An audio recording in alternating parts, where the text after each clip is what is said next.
Hey folks, another episode here of Startup Different on the floor of Collision. Very excited to speak to my new friend here, Dani. Dani, can you tell me a little bit about EarlyReveal? For sure. So EarlyReveal is it's a prenatal genetic testing company. We specialize in determining the fetal sex of a baby at the earliest stages of pregnancy, which is 7 weeks of pregnancy. And typically people would find out about 20 weeks of pregnancy.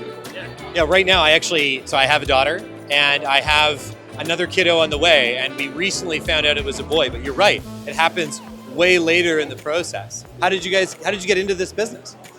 Long story. So we had initially before COVID, we had started another genetic testing company where we had partnered with gyms to get like fitness and nutrition genes.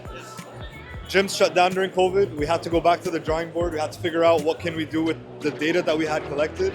And then we noticed that there was a gap in the niche market in the terms of pregnancy.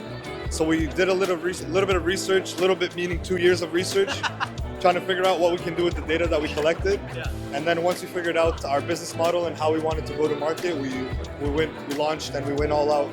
And so how do you go to market? Like, are you marketing directly to families? Are you like in hospitals? Like, how does this work?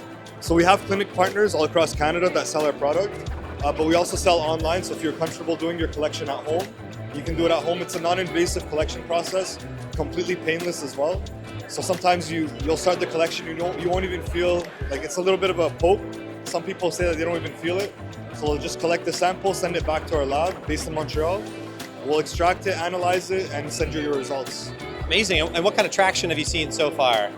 So far, a lot. I mean, since we partnered with clinics, it's kind of given it that credibility. A lot of people are skeptical at first. They'll think you're just giving them like a 50-50 sort of thing. Right. But when you're partnered with doctors, with medical professionals, it gives us a little more of that credibility, and it gives our data that backing to be trusted on the market. Well, I guess that kind of makes me think, like, how accurate is it usually?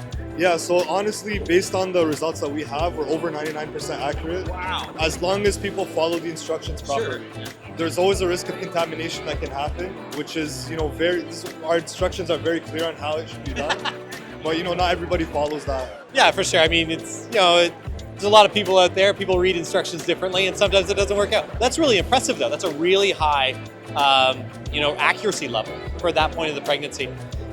So one last question for you here. What's one big myth or startup myth that you'd want to share with any other founder here today?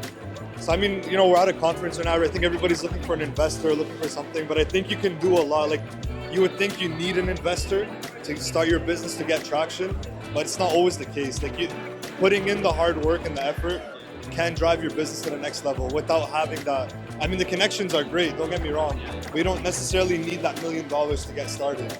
I love it. You're talking to two guys that bootstrapped their company to an exit. So yeah, I'm not the biggest fan of funding. It tends to bias some of your behavior. All of a sudden you're worried about investors. If you can bootstrap your company to startup promised land, more power to you, man. But anyway, thanks so much, Dani. Appreciate it. Again, folks, that's another episode here of Startup Different here on the Collision floor. EarlyReveal. Thanks so much, and we are going to keep moving along.